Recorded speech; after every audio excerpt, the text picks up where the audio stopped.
Hello everyone. Yes, sir. Okay. Today we will discuss about the examination of arterial pulse. Since long times you people are not coming to the clinics, so we thought that we will give an overview of the arterial pulse, how we examine, what are the different points to be examined in the arterial pulse. Okay.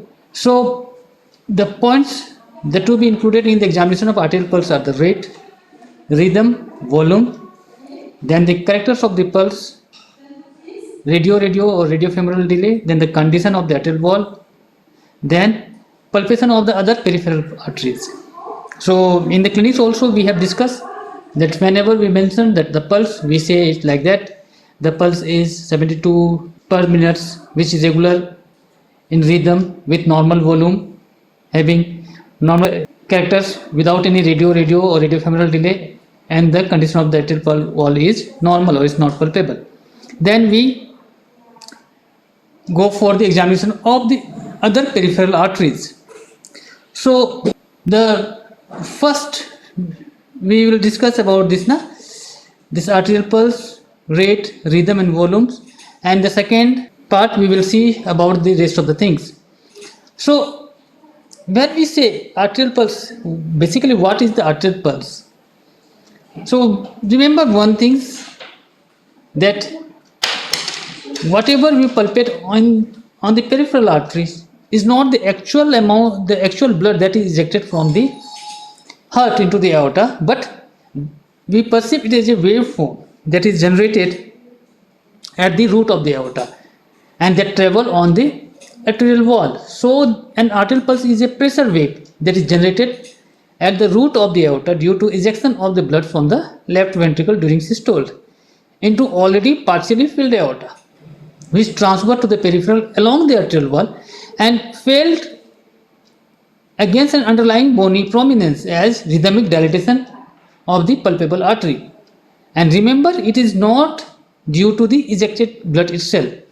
So, with each systole, some amount of blood is ejected into the aorta, systemic circulation, systemic.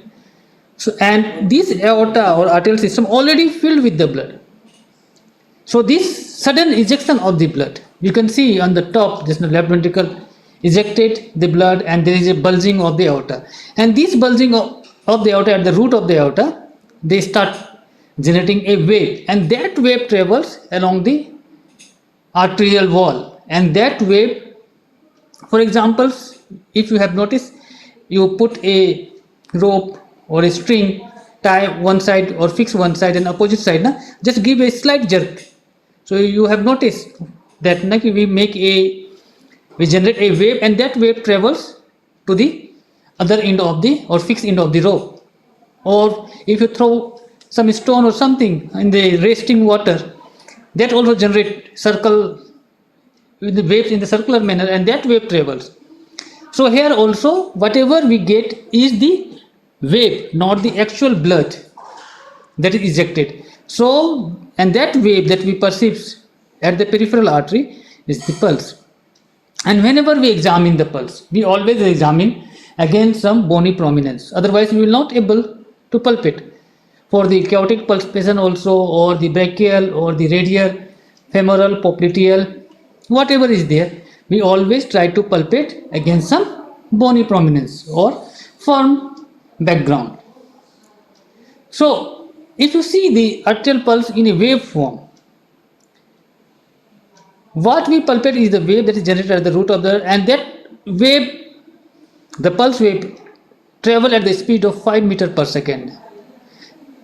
And if you see this, blood flow speed, it is 0.5 meter per second. So this is, if you see, compare the blood flow from the root of the aorta to the periphery of the artery, so it is much lesser when you compare with the actual speed of the wave. So it is the wave that we perceive, not the.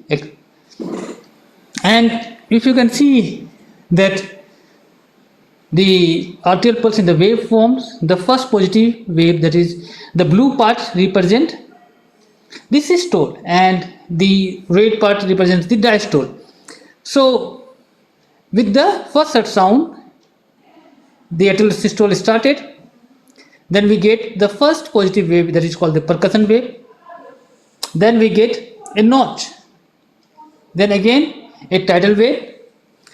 At around the second hertz sound, we get another positive wave on the downslope of the main wave, that is the dichotic wave, and before that we get the dichotic notch.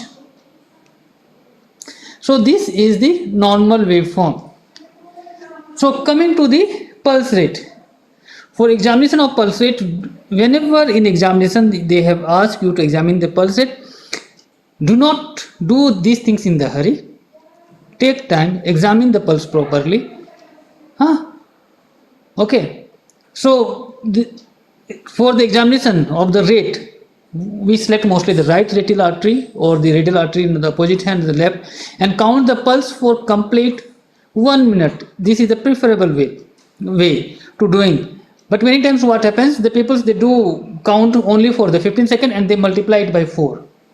But the problem is that when the heart rates are irregular, you won't be able to predict the actual heart rate. So it is better always to examine for complete 1 minute to comment on the pulse rate. So the normal pulse rate in healthy adult is between 60 to 100. Less than 60 we sometimes call it the bradycardia, we will discuss later on. Then the more than 100 we call it as tachycardia.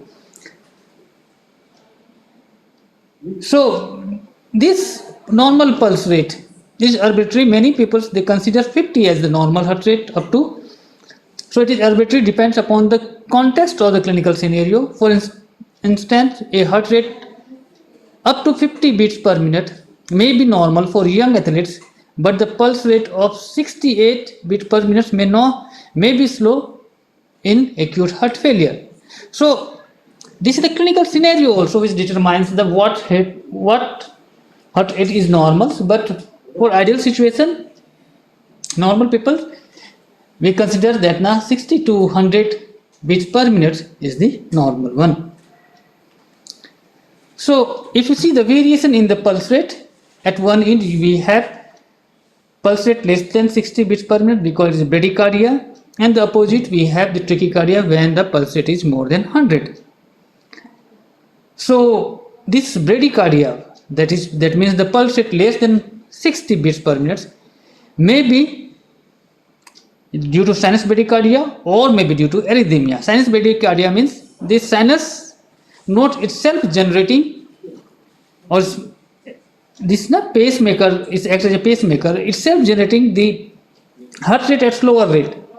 So the sinus node is normally functioning here, but generate impulse at the slower rate, and all impulse are conducted normally to the ventricular system.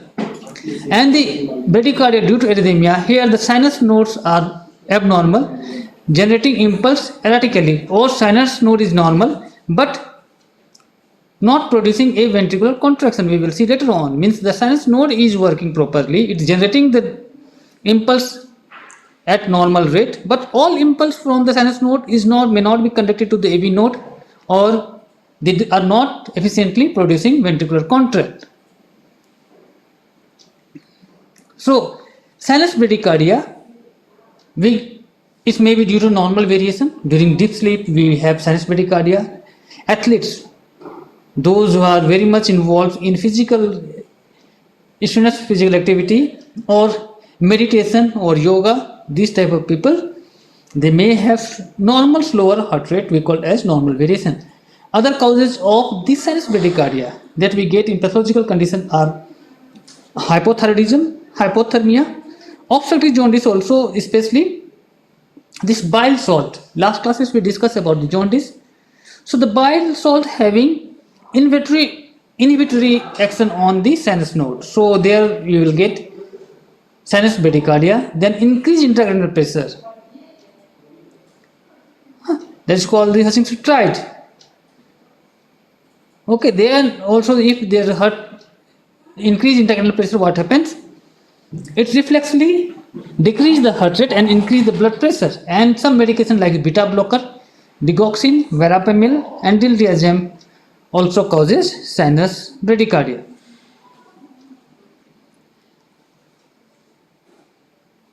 And if you see the sinus bradycardia due to arrhythmia, then the causes are second degree heart block. We will discuss later on when we will see the classes on, or when we will take the classes on ECG, what are the different types of the bradycardia, what are the different types of the heart block. Then the second degree heart block may be the cause of bradycardia due to arrhythmia, then the complete heart block, vasovagal attack, then sick sinus syndrome, we also call it as the tachybrady syndrome, then the carotid sinus hypersensitivity. Then if you see the causes of the tachycardia, just like the bradycardia, it may be due to sinus tachycardia or tachycardia due to arrhythmias. So in sinus tachycardia, what happens? The sinus nodes itself is generating the impulse at faster rate, and due to arrhythmia, the high pulse rate is there, but impulse generated elsewhere or propagated through the abnormal pathway. Here, sinus tachycardia, the sinus nodes is responsible for the tachycardia, but arrhythmias, maybe sinus nodes is working properly, generating impulse at the normal rate, but other part of the heart may generate the pulse at faster rate, or the normally generated impulse from the sinus nodes may not propagate through the normal but through the abnormal path, and that leads to formation of abnormal circuit causing arrhythmic tachycardias. So the causes of the sinus tachycardia, if you will see, is normal variation when we do exercise, or if someone having anxiety, excitement while playing something, you may have sinus tachycardia, that is normal variation. Then the other causes are the hyperthyroidism, any pain, full condition. If the person is having pain somewhere, they may have the reflex sinus tachycardia. Then the fever, we will discuss later on that as the body temperature increases, they tend to increase the pulse rate. Then when the patient is in shock or heart failure, patient having carditis, or some medications like sympathetomimetic medication or the medicines that causes vasodilatation, they can cause sinus tachycardia. Then coming to the arrhythmia that causes sinus tachycardia, these are the atrial fibrillations. So here this sinus node is not acting properly, but the atrial myocardium, they act as this place where this impulse are initiated. Then the atrial flutter, then the supraventricular tachycardia. Like if here what happens, supraventricular tachycardia, this AV node or the bundle of hits itself produces the impulse at higher rate that ultimately conducted to the rest of the ventricle, causing arrhythmic tachycardia. Then the ventricular tachycardia, we will discuss later on. Here what happens, this focus of impulse generation is within the ventricle, or just like the Purkinje fiber or the right or left bundle branch, these are the place from where there is generation of the impulse. Then there is one term that is called the pulse temperature dissociations. Means normally what happen when the body temperature increases by 1 degree Celsius, for example, it increases the pulse rate by 10 beats per minute. So indirectly means for each degree increase in temperature in Fahrenheit, the pulse rate increases by 10 from the baseline, and if this increase is not corresponds to the increase in the temperature, for example, if it increases more than 10 for each degree increase in the temperature in Fahrenheit, then we call it as relative tachycardia. And if the increase in the heart rate is less than 10 for each degree increase in body temperature in Fahrenheit we call as relative bradycardia. So when the increase in pulse rate is not as per expectation, we label it as pulse temperature dissociation. So means there is no the increase in the pulse or increase in the pulse rate is not in the tandem of the increase in the temperature. So there is a dissociation between them. And depending upon the type, we call it relative bradycardia and relative tachycardia. So relative tachycardia, here what happens, the rise in pulse rate is less than 10 beats per minute for every degree increase in body temperature in Fahrenheit.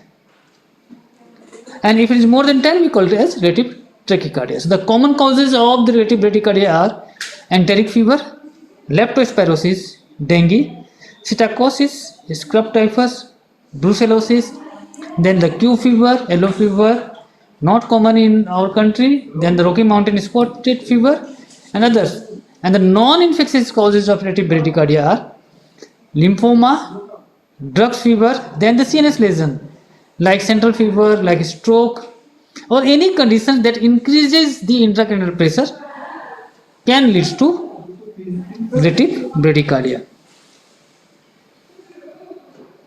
Now if you see the common causes of relative tachycardia, here what happened, definitely there is pulse temperature dissociation, but here the rise in pulse rate is more than 10 beats per minute for each degree increase in body temperature in Fahrenheit. And the causes are acute rheumatic carditis, diphtheria, silent pulmonary embolism, polyarteritis nodosa, and tuberculosis. These are the common causes of relative tachycardia. Now coming to the pulse rhythm. The pulse rhythm means the sequence in which we perceive the successive pulse.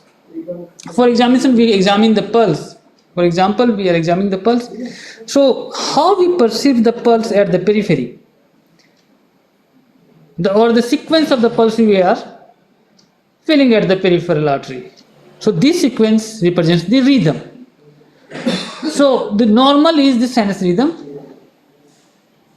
And here what happens, the cardiac pacing is done at the sinus node and is travel through the normal cardiac conducting system. So the normal one is sinus rhythm, and the sinus rhythm is regular, but in young individual, pulse rate may vary in a phasic manner during inspiration and expiration. So if this variation of inspiration and expiration in many times we consider as a normal respiratory variation and labeled as respiratory sinus arrhythmias or sinus arrhythmia. Normally what happens, our pulse rate increases during inspiration and decreases during expiration, and when it is exaggerated we call it as respiratory sinus arrhythmias. So the pulse rhythm, it may be regular or it may be irregular. So irregular, it may be of two types, irregularly irregular and regularly irregular. So pulse rhythm, when we are talking about the irregular pulse, first is the irregularly irregular. Irregularly irregular means when we examine the pulse, we are getting a pulse which are irregular, but we can predict that when the next irregularity will happen.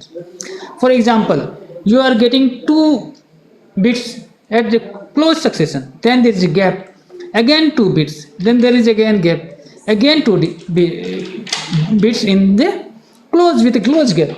So we can predict that after 2 beats there is a gap, then again there is 2 beats, then there is a gap.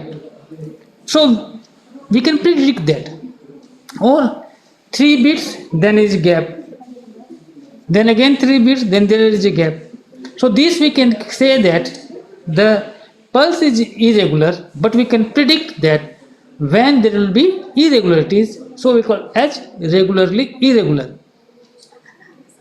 That means irregularity comes at regular interval, and examiner will able to predict when the next pulse is expected. Then the condition that gives rise to regularly irregular pulse are second degree heart block, pulsus bigeminus, then in extrasystole, then sinus arrhythmias. So this is the picture of pulsus bigeminus. We can see there we get the two pulse, then there is a compensatory pause or there is a pause, then again two pulse, then there is a pause, and we can see the ECG also. We can see the QRS complex, two comes together, then there is a pause, then again two comes together. So this is an example, classical example of regularly irregular pulse. Then irregularly irregular pulse. Here the pulse is completely irregular, chaotic, with variable volume.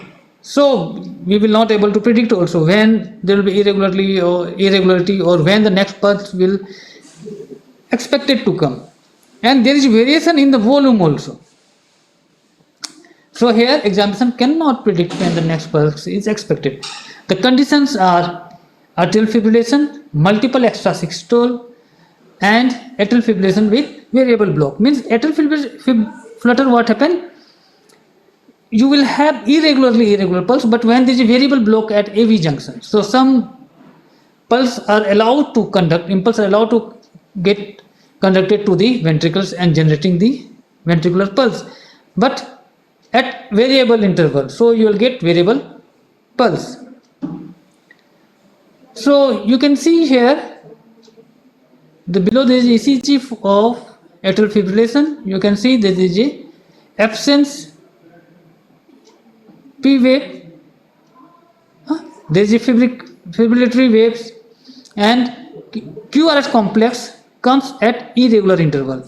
And if you will see the pulse graph at the top middle, you can see that there is a strong pulse, then immediately after that there is a small pulse comes, then there is a compensatory, there is a pause, then the big pulse, then again the big pulse, then again a small pulse. So it is chaotic. You will not able to predict when the next pulse will come, and also the volume of the pulse will be variable. Then comes the pulse deficit. This is also important to know. Actually, the pulse deficit is the difference between the radial pulse and the heart rate. So we know that pulse we get because of the ventricular contraction. But many times what happens? The ventricular contraction is not strong enough that it can generate a pulse that can be felt at the periphery. So the heart is beating, but the beating of the heart is not producing pulse at each time. So there is discordance between the heart rate and the pulse rate. So this difference between the arterial pulse rate and the heart rate, that is done by the cardiac auscultation. You have to put the stethoscope here and you have to check for the heart rate. So this difference is called pulse deficit. So heart beats for 100 times, but you are getting the pulse only with the whole minutes 85. So there is a pulse deficit of 15. The 15 pulse gone. Heart rate is 100, but pulse rate is 85. So there is a gap of 15, and this represents the pulse deficit. And it is commonly associated with the tachycardia. More tachycardia you have, more the chance of having the pulses deficit. So a pulse deficit of more than 10 beats per minute is usually associated with atrial fibrillation, and less than 10 beats per minute is common in cases of premature ventricular contraction or atrial fibrillation with controlled heart rate or medication, or atrial fibrillation patients taking digoxin or digitalis. This type of the patient may have pulse deficit less than 10. So the mechanism is very simple. There is tachycardia or premature ventricular contraction. They have the short diastole that reduce the stroke volume, this ventricular filling. So there will be poor ventricular ejection. Aortic valves may not open. pulse not generated, though there is ventricular contractions, and that leads to pulse deficit. So how to examine for the pulse deficit? There are three methods. In the method 1, there will be two examiners. You can see from here, one examiner is checking the pulse, another examiner is checking the heart rate. So at the same times, both of them they will examine. One will examine the heart rate, another one examine the pulse rate. Simultaneous examination of the radial pulse by one examiner and the heart rate by auscultation by the other examination for complete 1 minute, and then to calculate the difference between the pulse rate and the heart rate.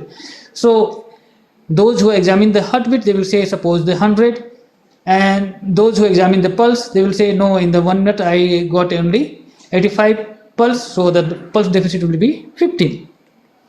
Then another method is the same examiner will examine the pulse and the heart rate. Okay, that means na heart sound at the same cycle. Okay, and here what they will do, they will just count the miss pulse. For example, I am getting the heart rate, but I am not getting the pulse. So I will examine that missing pulse for 1 minute. So simultaneous examination of the arterial pulse and the apex beat by auscultation for complete 1 minute, and to count the number of cardiac beats not giving rise to the radial pulse in 1 minute, that gives rise to pulses deficit. Then the third minute, what happened? Only one examiner will see the pulse deficit, but they will examine the heart rate and the pulse rate at different cardiac cycle.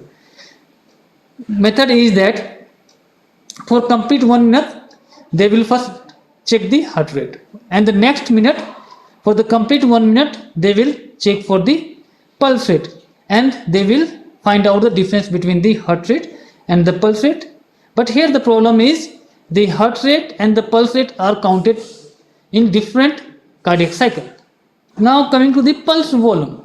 So the pulse volume roughly measure as the strength of the pulse, how strong we are getting the pulse, and it measure or felt as amplitude or excursion while examining the peripheral pulse. The best examined at the right carotid artery, or alternatively it may be examined on the brachial or femoral artery. So these centrally located arteries are the better arteries to examine for the pulse volume, and it reflects mathematically, it reflects the width between the width of the pulse pressure. The pulse pressure is the systolic minus diastolic blood pressure. So more will be the pulse pressure, higher will be the volume. So the greater the pulse pressure, higher the pulse volume, and it depends on the stroke volume and the compliance of the arteries. So more the stroke volume, more we will have the chance to getting high volume pulse. If the compliance of the artery is more, the chances of getting the low volume pulse will be more. So the pulse volume, the variations, the normal pulse pressure is around 30 to 60 millimeter of mercury. So the high volume pulse, where the pulse pressure is more than 60 millimeter of mercury. So it may be physiological during exercise, advanced age, due to atherosclerosis, or during pregnancy.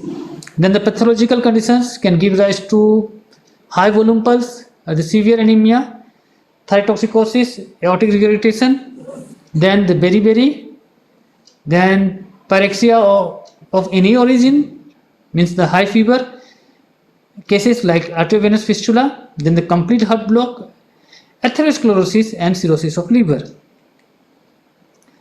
Then if you see the causes of the low volume pulse, that means when the pulse pressure is less than 30 millimeter of mercury, the causes may be shock, it may be cardiogenic or hypovolemic shock, severe aortic stenosis. In aortic stenosis, we call it as decapitation of the systolic pressure. So due to aortic stenosis, as the outlet is the stenosis, it will not allow the sudden ejection of the ventricular blood. So they always causes decrease in the systolic blood pressure. So automatically there will be reduced pulse pressure.